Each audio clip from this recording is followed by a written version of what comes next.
নাম না, শিরিন, পারভিন এগুলো মুসলিম মেয়েদের নাম। নাম শুনলে মনে হয় মুসলমান, কিন্তু যে কথাটা বলেছে তারও কি কোরআনের উপর ঈমান আছে? আরো জোরে বলুন, ঈমান আছে? তো বেঈমান কাফের হবার জন্য 6টা বিষয়কেই অস্বীকার করতে হয়, না যে কোনো এক থেকে অস্বীকার করলেই বেঈমান হয়? বেঈমান হয়।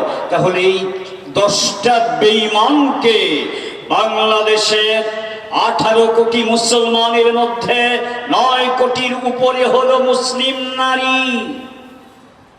9 কোটির উপরে মুসলিম নারী। এই মুসলিম নারীদের নারী নীতি রচনা করবার জন্য এই 10টা বেঈমান কাফিরকে কেন দায়িত্ব দেওয়া হলো? বাংলার মানুষকে জবাব দিতে হবে।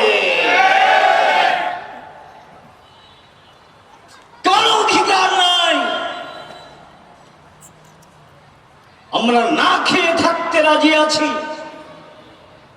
আমাদেরকে আগুনে ঝাঁপ দিতে বললে আগুনে ঝাঁপ দিতে রাজি আছি, আমাদেরকে সমুদ্রে ঝাঁপ দিতে বললে সমুদ্রে ঝাঁপ দিতে রাজি আছি। কিন্তু যদি বলা হয় আমাদের ইসলামের বিরুদ্ধে কোনো কথা, আল্লাহর বিরুদ্ধে কোনো কথা, কোরআনের বিরুদ্ধে কোনো কথা, নবীর বিরুদ্ধে কোনো কথা, নবীর বিরুদ্ধে কিছু বললে কি হয় এত তাড়াতাড়ি ভুলে গেছেন? 2013 সালের কথা মনে নাই? শাহবাগে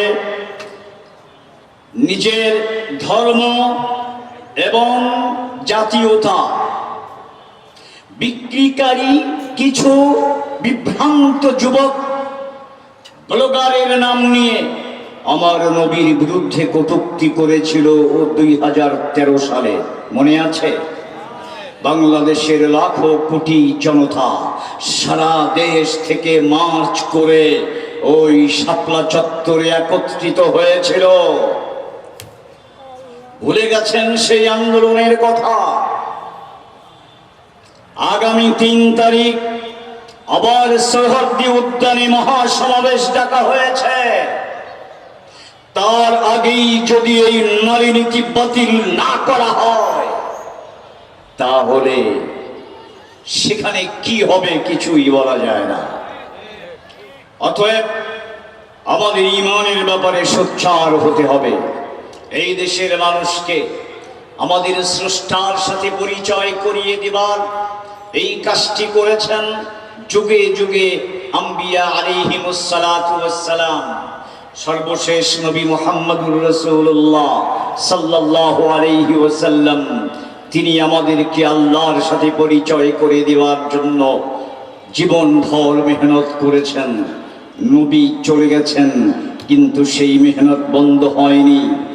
বিভিন্ন এলাকায় এলাকায় ওলামায়ে কেরাম, পীর মাশায়েখ, তারা আপনাদেরকে আল্লাহর কথা বলেন, নবীর কথা বলেন, জীবনকে পরিশুদ্ধ করার কথা বলেন।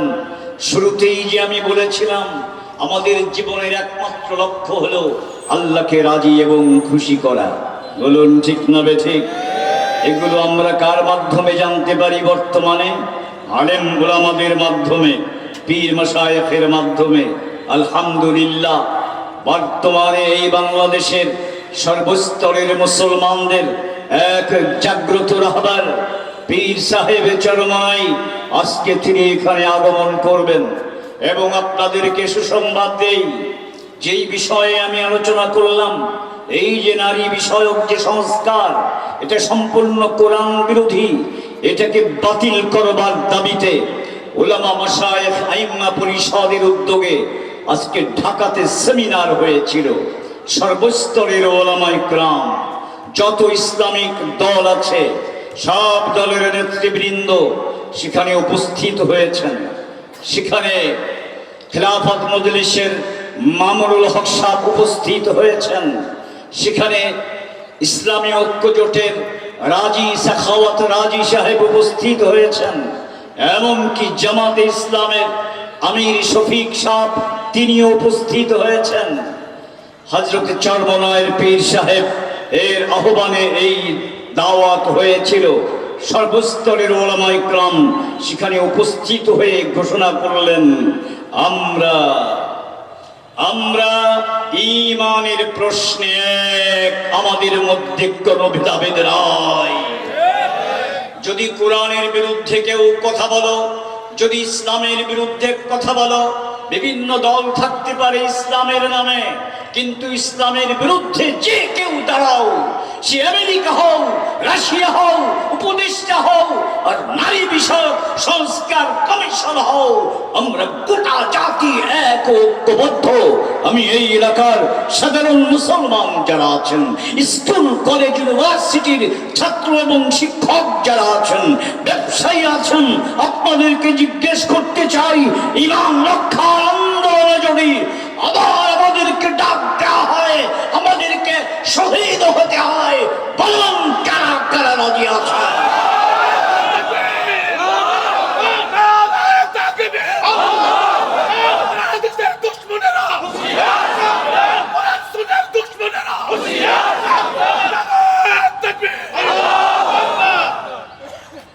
ভাইরা আমার, আমি কথা শুরু করেছিলাম, আমাদের জীবনের সবচেয়ে বড় উদ্দেশ্য কি?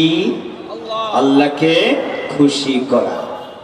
আল্লাহকে খুশি করতে হলে কি হবে, কি করতে হবে? আমি একটা আয়াত পড়েছিলাম সূরা শামসের ভিতরে। আল্লাহ তাআলা বলছেন, قد أفلح من زكاها وقد خاب من دساها। প্রত্যেকটা মানুষের ভিতরে একটা নফস আছে, আসেনি? নফস আছে না? এই নফসের ভিতরে কি আছে? নফসের ভিতরে পশু আছে, নফসের ভিতরে শয়তান আছে। এখানে পশুর অভ্যাসগুলো আছে। পশুর অভ্যাস কি? এক বিস্তারিত আলোচনা, এগুলো পীর সাহেবের মাধ্যমে বিভিন্ন মাহফিলে আপনারা শুনে থাকেন। আমিও ভেবেছিলাম এই বিষয়ের উপরেই আলোচনা করব, কিন্তু সর্বসাম্প্রতিক এই যে মহা ফিতনা, যেটা আমাদের ঈমানকেই ধ্বংস করে দিতে চায়, এই বিষয়ে চুপ থাকা সম্ভব নয়। এই বিষয়ে যতটুকু বললাম, এরপরে আসুন আমরা আমাদের জীবনের উদ্দেশ্যকে বাস্তবায়িত করব কিভাবে? কিভাবে আল্লাহকে রাজি আর খুশি করব? নফসের ভিতরে আছে লোভ, নফসের ভিতরে আছে ধোঁকা। আমাদের এই নফসের ভিতরে পশুর স্বভাব আছে, শয়তানের স্বভাব আছে। পশুর স্বভাবকে দূর করতে হয়, শয়তানের স্বভাবকে দূর করতে হয়। ধোঁকাবাজি করে কিনা অনেক মানুষ, বলুন? ধোঁকাবাজি আছে না নাই? আছে। লোভ আছে না নাই? আর একজনের মাল চুরি করে খেয়ে ফেলে, আছে না নাই? তাইলে বোঝা গেল লোভ আছে। এই যে লোভ, এই যে ধোঁকা, এগুলো শয়তানের স্বভাব, পশুর স্বভাব। এগুলোকে যে দমন করতে পারে, قد أفلح من زكاها, এগুলোকে দমন করতে হয়। দমন কিভাবে হয়? একা একা করা যায় না, একজন আল্লাহওয়ালার হাতে হাত দিতে হয়, একজন আল্লাহওয়ালার সাথে সম্পর্ক করতে হয়, একজন আল্লাহওয়ালাকে মহব্বত করতে হয়।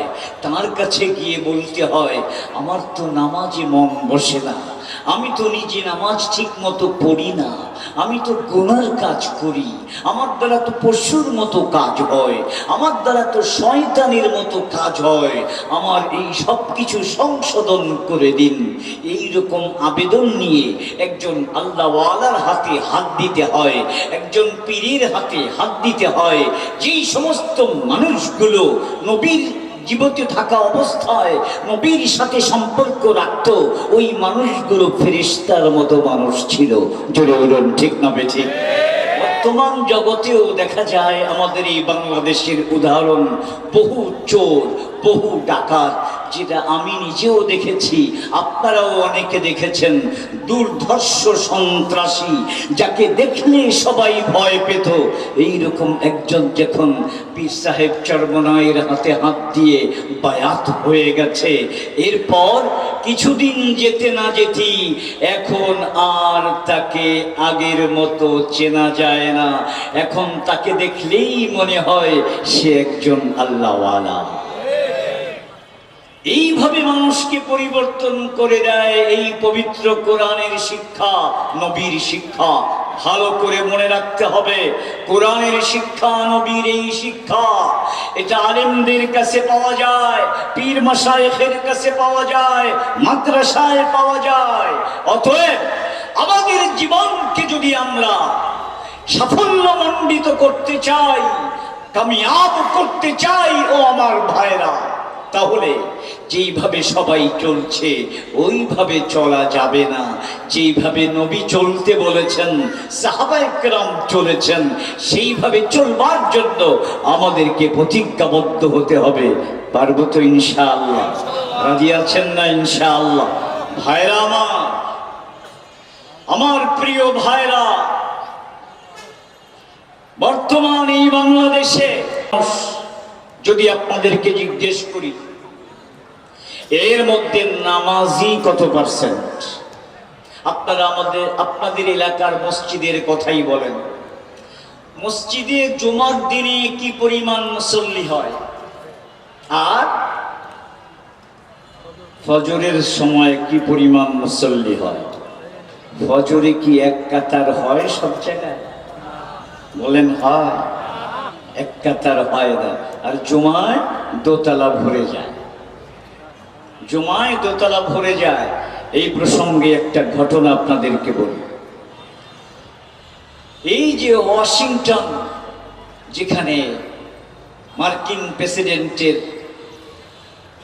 হোয়াইট হাউস, তার যে বাসভবন এবং অফিস হোয়াইট হাউস, সেইখানে একজন ইহুদি কর্মকর্তা আর একজন মুসলিম কর্মকর্তা একসাথে কোনো একটা কাজে যাচ্ছে, অফিসিয়াল কাজে।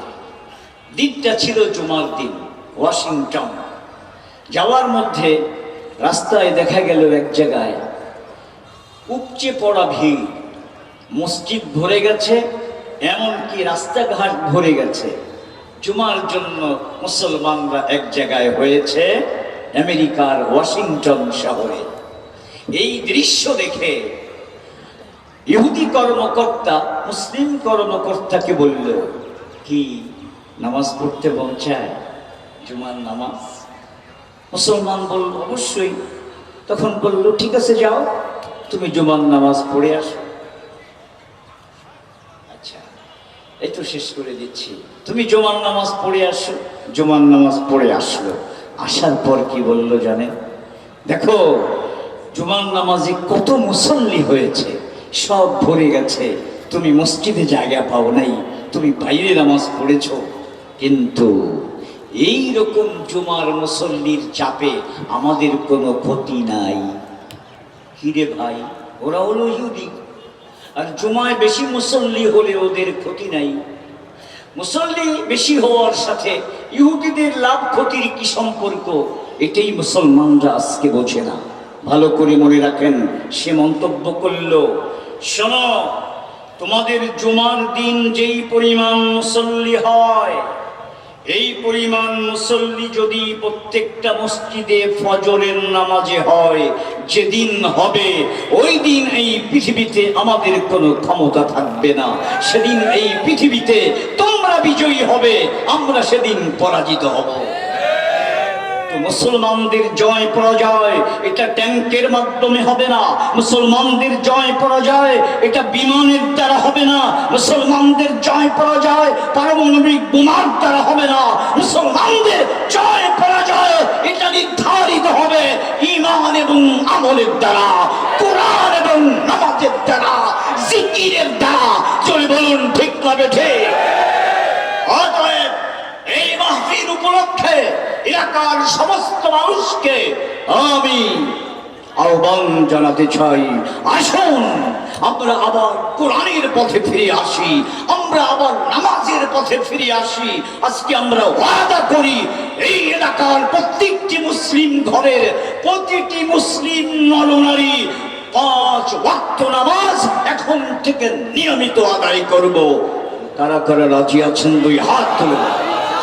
আল্লাহ তাআলা এই মাহফিলকে কবুল করুন, মুজাহিদ কমিটিকে কবুল করুন। এখানে অনেক ওলামায়ে কেরাম হাজির হয়েছেন, সকলকে কবুল করুন। আমাদেরকে আলেমদের সঙ্গে থেকে, পীর মাশায়েখের সঙ্গে থেকে মৃত্যু পর্যন্ত জীবন যাপন করার তৌফিক দান করুন। আমিন। ওয়া আখিরু দাওয়ানা আলহামদুলিল্লাহি রাব্বিল আলামিন।